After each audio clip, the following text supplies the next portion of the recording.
On the morning of Friday, May 21st, 2010, 68-year-old Dennis Kola sat down for breakfast with his wife Myrna inside of their kitchen in their spacious 4-bedroom house in La Crosse, Wisconsin.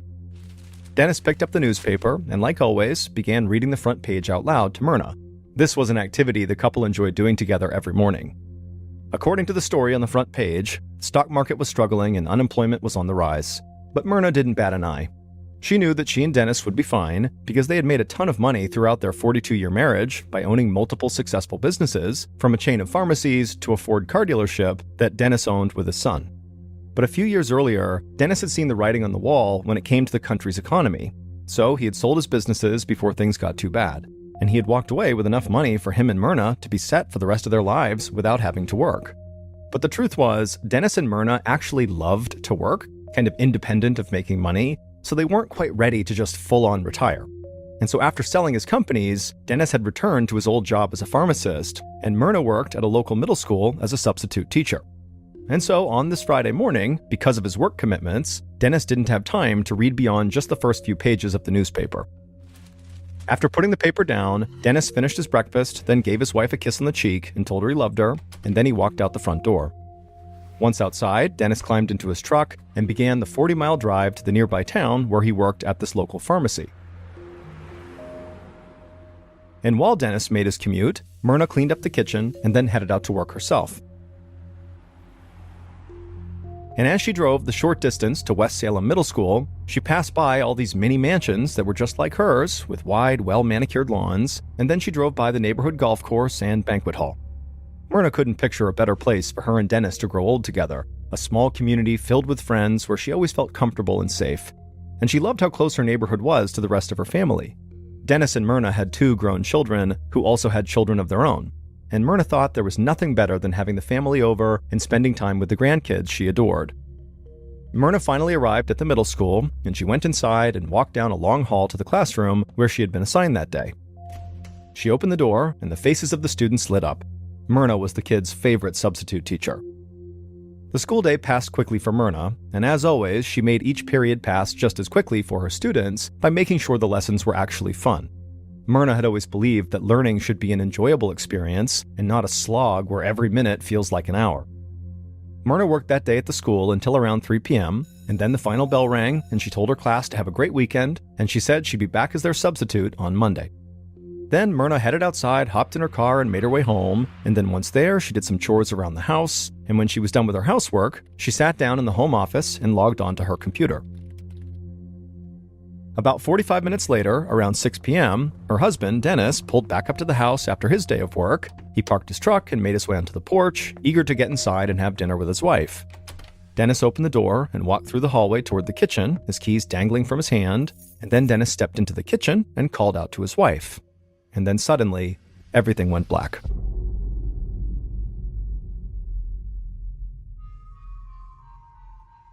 Three days later, on Monday at 7:50 a.m., the morning bell rang at West Salem Middle School, marking the beginning of the official day. Students all took their seats in all the classrooms, and the school kind of went quiet as the teachers began their lessons. That is, in every classroom but one. In that one classroom, the chair behind the teacher's desk remained empty, and so the students in that classroom just remained standing up and chatting with each other, aware of the fact that their teacher was not there, but not that worried because they liked having some extra time. However, these students' obvious restlessness caught the ear of an administrator who happened to be walking by the classroom. And the administrator stepped into the room and asked what was going on, and the students said their substitute teacher still hadn't shown up. Concerned, the administrator told the students to wait quietly, and then he returned to the front office to double-check the schedule. This was the class that Myrna Kola had been assigned to teach that week, and apparently she had just not shown up for work and didn't tell anybody. The administrator pulled up Myrna's file and dialed her phone number, but no one answered. So the administrator checked Myrna's emergency contact info, and he found it was her son, Eric. Eric Kola was home with his wife when he got the phone call from the administrator. Eric told the administrator that he had no idea why his mom wouldn't show up for work, but he told him he'd try to get in touch with her and report back as soon as he could. Eric hung up and dialed his mom's cell phone, but it just rang and rang until it went to voicemail. So Eric called his father, who at this point in the morning would have been in his truck on his way to work, and so in theory would have been ready to receive a phone call, but he too did not answer his phone. After both parents didn't pick up, Eric turned to his wife, looking concerned, and said something wasn't right, that this was totally out of character for his parents to just go completely incommunicado. And so Eric called his sister, Cindy, and asked her if she had had any contact with their parents, but Cindy said that she hadn't talked to them since before the weekend. After Eric ended this call, he told his wife that he was just going to go to his parents' house to see what the heck was going on. And about 10 minutes later, Eric slowed his truck to a stop in front of the house, and he saw his dad's truck was out front. Eric parked, walked up the driveway to the side of the house, and he looked into his parents' 3-car garage. And he could see his mother's car, a Mountaineer, was also parked inside, so his parents had to be home. Eric opened the garage with the opener his parents had given him, he walked past his mother's SUV, and then he opened the unlocked door to the house and stepped inside. And as he walked towards the kitchen, he saw his father. Dennis was lying there, motionless on the kitchen floor. Eric ran to his father, and he saw there was a pool of blood all around him. Eric got down on the floor and grabbed his dad's leg, desperately trying to shake him awake. But not only was Dennis unresponsive, his body was totally stiff. And so in a panic, Eric grabbed his phone and dialed 911, and when the operator answered, he told them as best as he could what he had seen, and the operator, who was very calm, asked Eric if anyone else was in the house. And so Eric, who didn't know, began walking down the hall, and when he looked into the office, he cried out. There was his mother, slumped over the desk at the computer. Her skin had turned purple. The operator calmly asked Eric if his mother was still breathing, and Eric replied that no, she wasn't, that both of his parents had to be dead.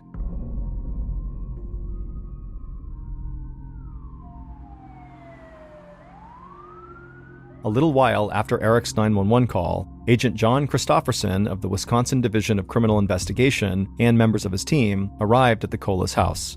Christopherson saw 2 deputies from the La Crosse County Sheriff's Department talking to Eric in the front yard. And he saw several of the Colas neighbors standing on their porches, looking completely stunned by all the police activity. I mean, this stuff didn't happen in this neighborhood. Christopherson knew major crime was rare in this community, and a double homicide was basically unheard of. That was a big reason Christopherson and the state police had been brought in to lead this investigation. Agent Christopherson got out of his car, walked across the yard, and introduced himself to the deputies and to Eric. And he let them both know that he'd be back soon to ask some questions. Then he led members of his team into the Colas house. The smell of decomposing bodies hit them immediately, and the smell instantly told them that the victims must have been dead for quite a while. Christopherson walked to the kitchen, and he saw Dennis lying face down on the floor. Dennis was surrounded by a pool of coagulated blood, and he had a hole in the right side of his head. Dennis was still wearing his jacket, and his car keys were clutched tightly in his hand. So Christopherson figured that Dennis must have been shot shortly after he walked through the front door of his house. After looking around the kitchen, Christopherson walked down the hall to the office, where he knew the second victim had been found. He saw Myrna's body hunched over the desk. She had an obvious bullet wound in the back of her head, and her left arm was resting on the computer keyboard, as if she had been typing when someone walked up behind her and shot her. Christopherson turned around and glanced back at the office door. He wondered if the killer had stood there and watched this woman at her computer before shooting her. There was something cold-blooded about the idea, like a predator observing its prey before moving in for the kill. While Christopherson searched the office, a member of the investigative team walked inside and told Christopherson that he needed to see something upstairs. So Christopherson followed the officer up a carpeted staircase, down a hallway, and into Myrna and Dennis's bedroom. It appeared like the room had been ransacked. All of the dresser drawers had been pulled open, but as Christopherson walked across the room to the dresser, he felt like there was something unusual about the bedroom scene. Their dresser drawers had all been pulled out and left open in a way that a robber wouldn't have actually been able to see what was in each drawer, and it didn't look like anyone had actually dug through the drawers or taken anything. So Christopherson wondered if maybe the killer had tried to stage the room to look like a robbery, even though that's not what it was. Christopherson continued to walk around the room, and he quickly found pieces of Myrna's very expensive jewelry just sitting out, untouched, so that only added to his suspicion that the apparent ransacking in the bedroom really had been staged. Christopherson finished searching the room and then made his way down the hall to an upstairs guest room. This room looked untouched. But then, when he opened the door to a walk-in closet inside of this room, something immediately caught the agent's eye. It was a .22 caliber rifle propped up against the wall. Christopherson looked up, and he saw, on a shelf right above the rifle, was an opened box of ammunition. He kneeled down to look closer at the rifle, and he noticed there was an indentation in the carpet nearby that was about the same size and shape as the butt of the gun. It looked like the indentation was where the rifle had been resting, but then just recently, someone must have moved that rifle, and when they returned it, they didn't put it back exactly where they'd found it, in the indentation. Kristofferson had a member of his team bag the rifle and the box of ammunition and book them into evidence. Then Kristofferson headed downstairs and outside and joined the deputies who were talking to Eric. After telling Eric how sorry he was for his loss, Kristofferson said, "Look, I have to ask you right now about what you know, because this is a murder investigation and this needs to move quickly." And so he asked Eric when was the last time he saw his parents alive. Eric said it had been Thursday night, so 4 nights earlier. He had stopped by the house to help his mother do laundry and to help his father replace some boards out on the deck. And before Eric left, Eric told Kristofferson that his father had said to him, "I love you, son." And Eric had said back, "Yeah, I love you too, Dad." He said that was the last time they actually spoke. Eric did tell Kristofferson that weekend he had tried calling his parents to invite them to a cookout, but they didn't pick up, so he left a voicemail, and his parents didn't call him back, but he didn't think it was that big of a deal because he knew his parents had plans with friends that weekend. After hearing this, Kristofferson asked Eric if he knew of anyone who might have access to his parents' residence. Eric said he couldn't think of anyone specifically, but he did say his parents often kept their doors unlocked. This didn't really surprise Kristofferson because that's how safe this community was. But now he wondered if maybe someone had exploited that sense of security and just slipped inside the house through an unlocked door. As Eric continued to speak with Kristofferson and the other police officers, Eric's sister, Cindy Cowell, arrived at the property. And as she walked across the yard towards them, Kristofferson could tell she'd been crying. After Cindy walked over to them, she gave her brother a hug, and the two of them did their best to comfort each other and also to provide any additional information that might help. But neither of them could think of anyone who might have had a motive to kill their parents. And so this double murder was turning into a total mystery.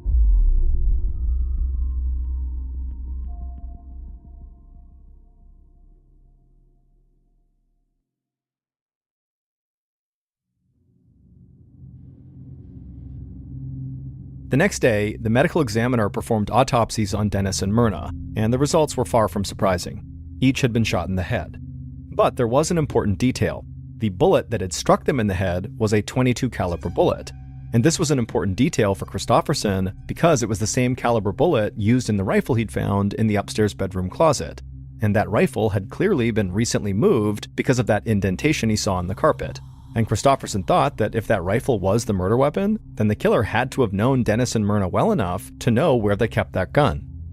Kristofferson wanted to develop a timeline of the Colas' last day.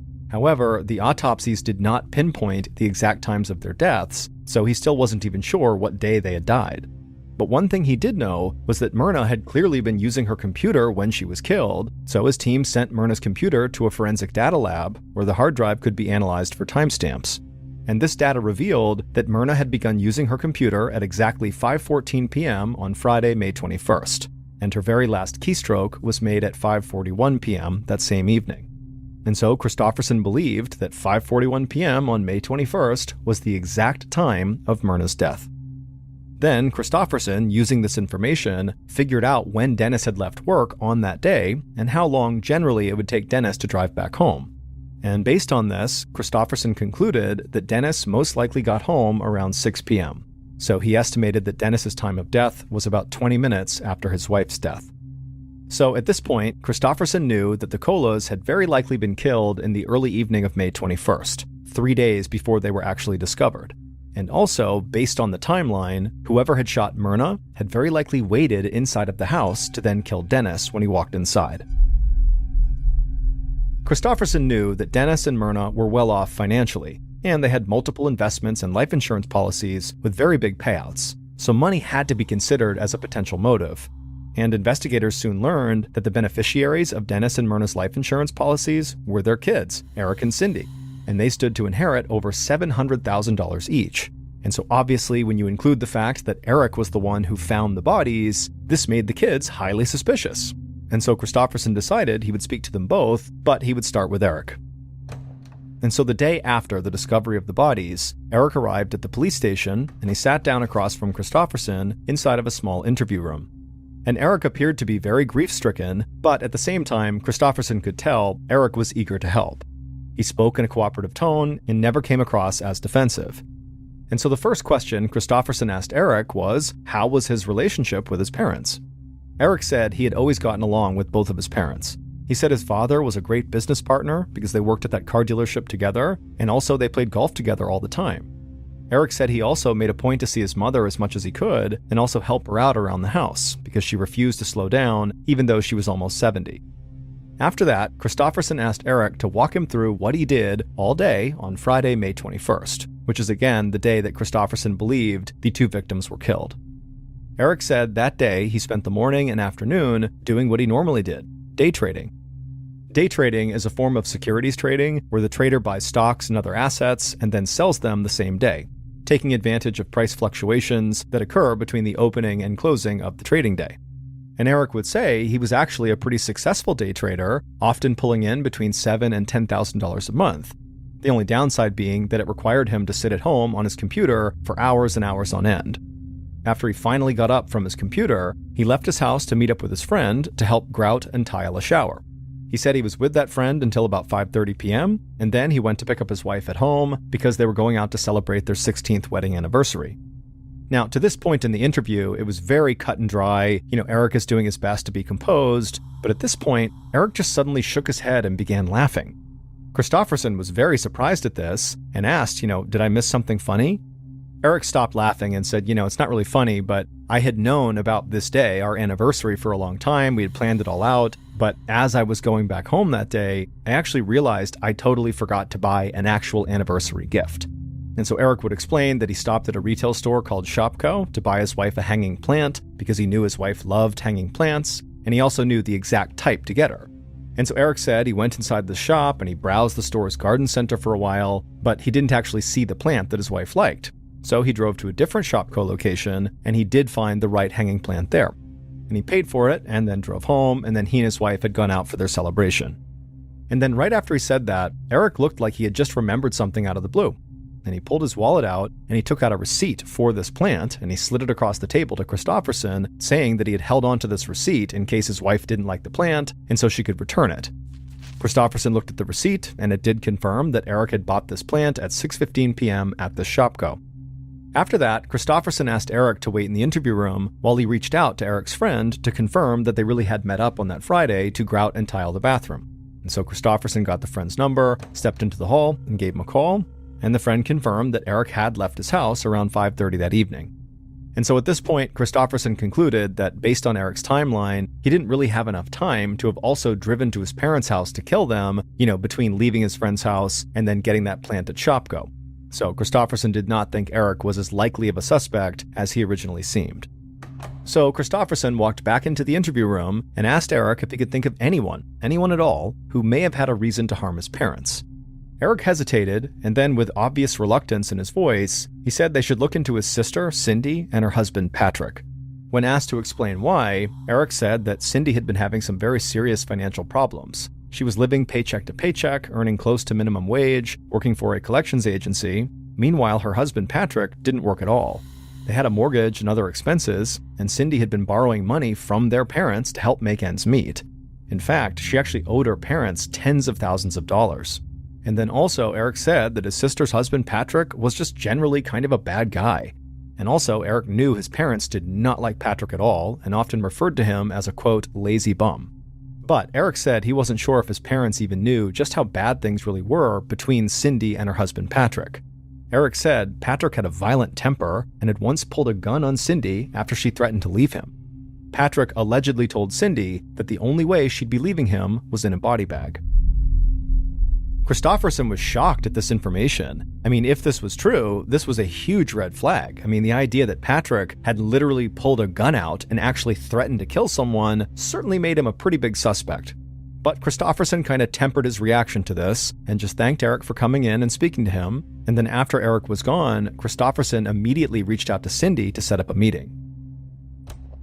The following day, Cindy showed up at the station and joined Kristofferson in the interview room. And right away, Kristofferson could tell Cindy seemed very rattled and sort of nervous. But Kristofferson didn't react to that and just thanked her for coming in and reiterated how sorry he was for her loss. His voice was calm and friendly, and he told Cindy there was no reason to be nervous. This was just an interview, not an interrogation. Cindy nodded, but still seemed very nervous. Kristofferson began the interview by asking Cindy when was the last time she spoke to her parents. and Cindy said she had spoken to her father on Friday morning, so the day that Dennis and Myrna were killed.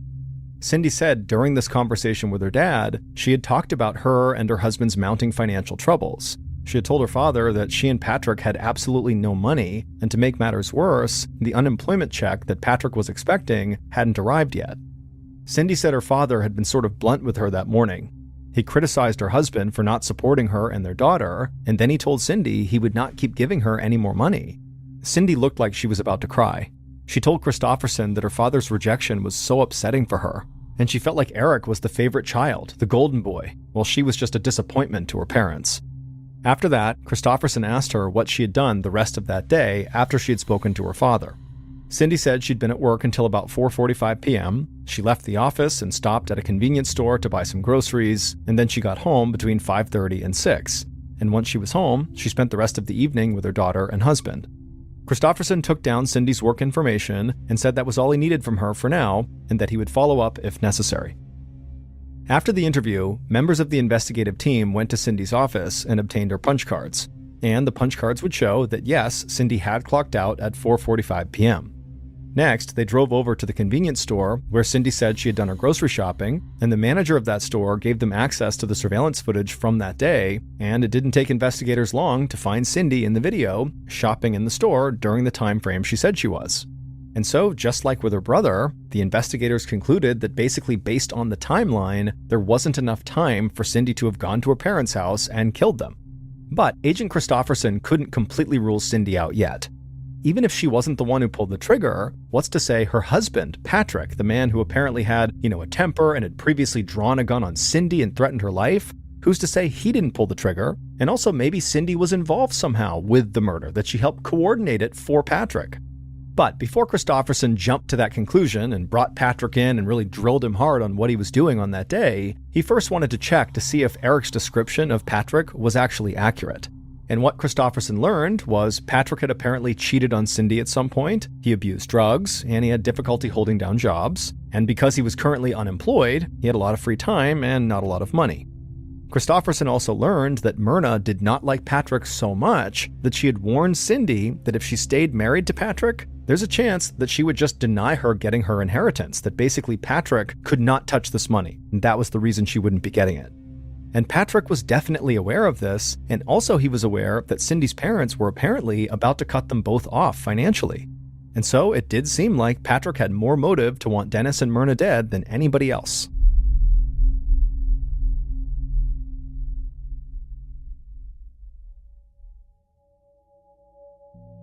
A few days after the murders, Christofferson, along with an investigator from the sheriff's department, waited for Patrick inside of an interview room.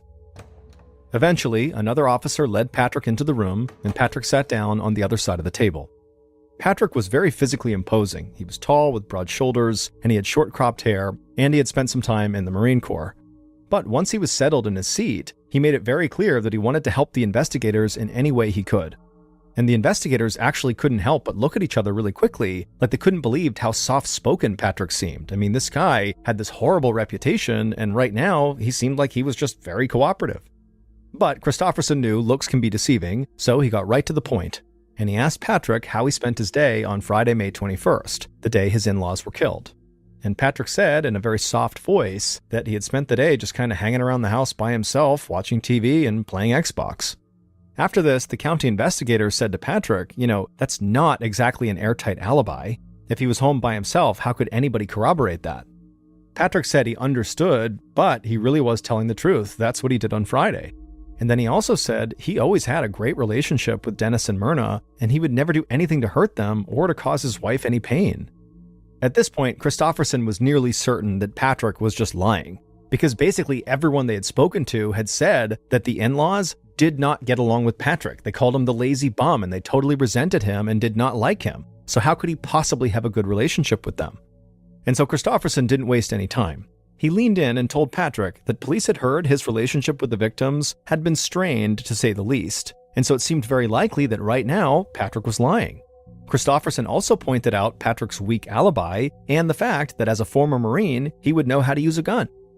Patrick didn't deny any of this and said he did own several firearms, but he said again that he really had been at home playing video games that past Friday, and he really didn't have anything to do with the murders. Christofferson told Patrick that they might have a better idea if he really was telling the truth if he allowed them to search his house.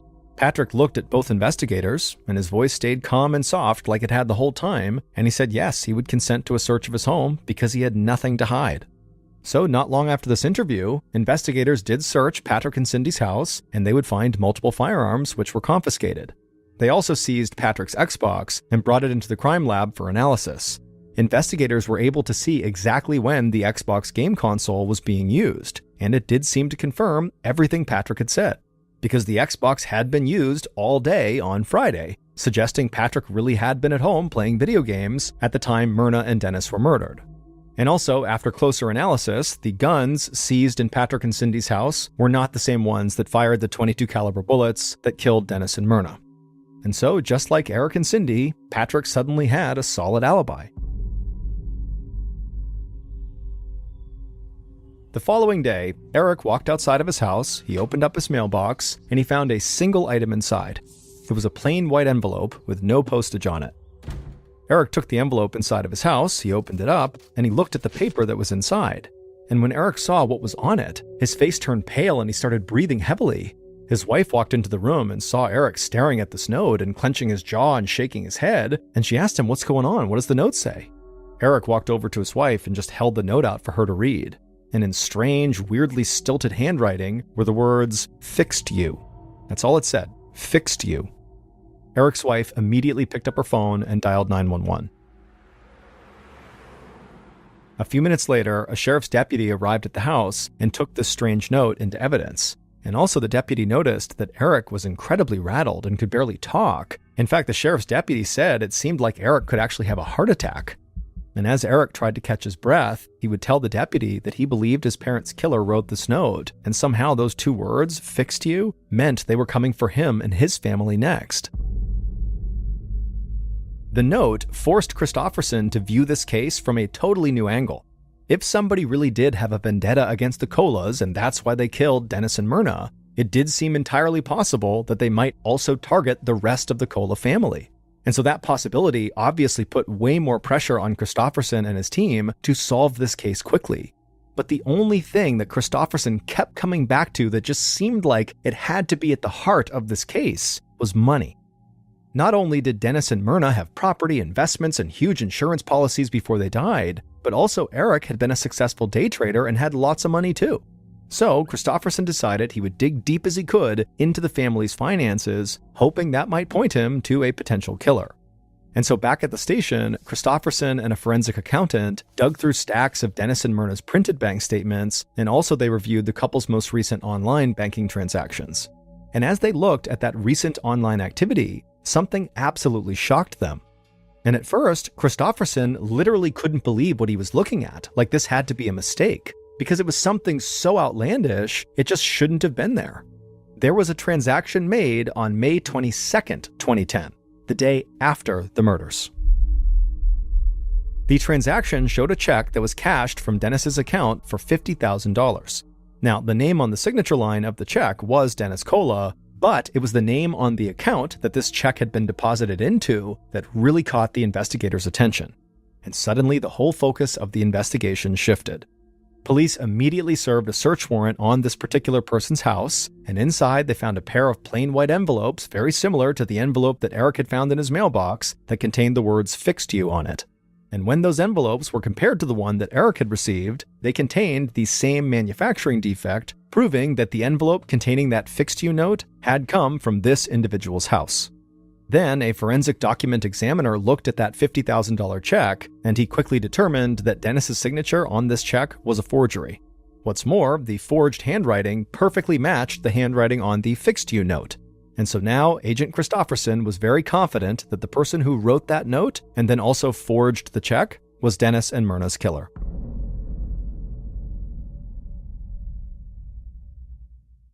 Based on financial records, evidence from the crime scene, and interviews conducted throughout the investigation, here is what police believe happened to Dennis and Myrna Cola on May 21st, 2010.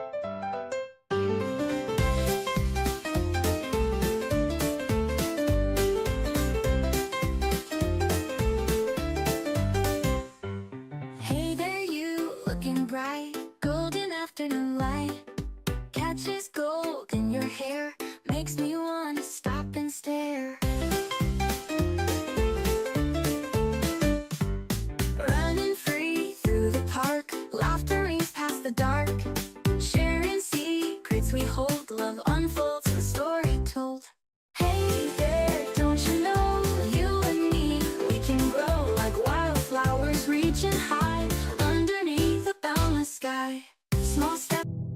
Around 5:30 p.m., the killer, who was inside of the Cola's house at this point, slowly walked down the hallway in the direction of the home office. They watched Myrna from the hall until they were sure she was totally preoccupied with what she was doing on her computer. Then the killer slowly walked upstairs, entered one of the bedrooms, opened the closet door, and lifted the .22 caliber rifle from where it was resting on the floor. They also reached up and grabbed some ammo from the box on the shelf, then loaded the rifle and walked back downstairs. Then the killer made their way back to the home office, and they looked inside and saw Myrna was still preoccupied with the computer. And so the killer stepped forward into the room, they raised the rifle, aimed it at Myrna's head, and then pulled the trigger. A .22 caliber bullet lodged in Myrna's brain. She died instantly, slumping over her computer, with her fingers still near the last keys she had pressed. Confident that Myrna was dead, the killer crossed the room and closed the blinds. Then they walked back into the hallway, went down to the kitchen, and sat down at the table, and began to wait. About 20 minutes later, the killer heard Dennis's truck pull up outside. The killer heard the sound of the truck door opening and closing, and then the sounds of footsteps getting louder as Dennis approached the front of the house. At this point, the killer slowly got up and moved towards the back of the kitchen and put their back against the wall, sort of out of view, and continued to wait. A moment later, the killer heard Dennis's footsteps now inside of the house, his keys jangling in his hand. Then the killer saw Dennis walk into the kitchen, and immediately they raised their rifle, aimed it at Dennis's head, and fired. Dennis was dead before he even hit the ground. The killer stared at the body on the floor, and then walked back upstairs and returned the rifle to the closet, failing to notice they were not placing it in the exact spot where it had been before. After that, the killer walked to Dennis and Myrna's bedroom and opened up the dresser drawers to make it look like the home had been robbed.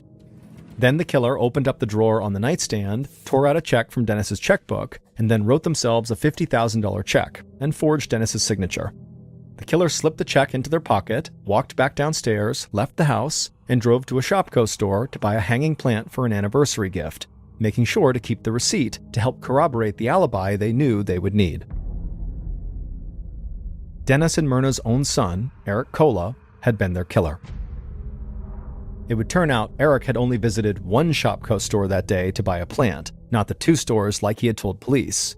And so when detectives obtained the surveillance footage from the Shopko Eric claimed to have visited first, before going to the second one and buying the plant, well, they expected to see him browsing the garden center in this first shop, but the investigators spent hours and hours reviewing the footage from multiple cameras inside and outside the store, but there was no trace of Eric anywhere.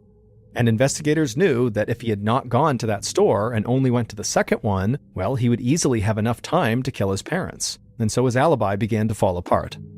And then, when investigators delved deeper into the Cola's financial records, they found that forged $50,000 check, and it was made out to Eric.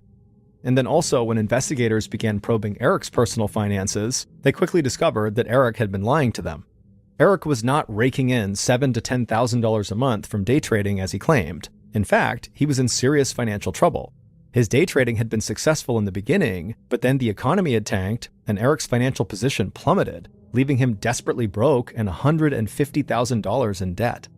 But Eric continued keeping up appearances. He drove luxury cars, spoiled his kids, and retained membership at an exclusive country club. He presented himself to friends as this financial wizard, but all the while, he was actually borrowing huge sums of money from his father and then losing it on the stock market. Investigators had learned from Dennis's colleagues that Dennis was an extraordinarily generous man, the kind of guy who would give you the shirt off his back if he thought you were in need. But Dennis's generosity had its limits. He had reached the end of his rope with his kids because he had given Eric hundreds of thousands of dollars, and he had helped pay Cindy's mortgage while her husband sat at home unemployed playing video games. And in fact, only days before the murders, Dennis had told a work colleague at the pharmacy that he was officially cutting off his children financially. Enough was enough. When police confronted Eric about the forged $50,000 check, Eric explained that his father had given him a blank check the day before he was killed, and Eric had deposited it on Saturday, having no idea his parents were dead. But police didn't believe that, because Dennis had just told his colleague that he planned to stop giving his children money. So police searched Eric's home, and they found the envelopes that matched the envelope from the Fixed You note. Eric had written that note himself and put it in his own mailbox. And so by this point, police were very sure Eric had killed his parents, and they had enough probable cause to arrest him. Police believe Eric Cola murdered his mother and father just so he could use the inheritance money to pull himself out of debt. The case against Eric was entirely circumstantial, but it was strong enough that a jury found him guilty on 2 counts of murder, and he was sentenced to 2 life terms without parole. Eric did not receive a dime of his parents' estate, but his 2 children did inherit $740,000, which they split between them. Eric continues to maintain his innocence.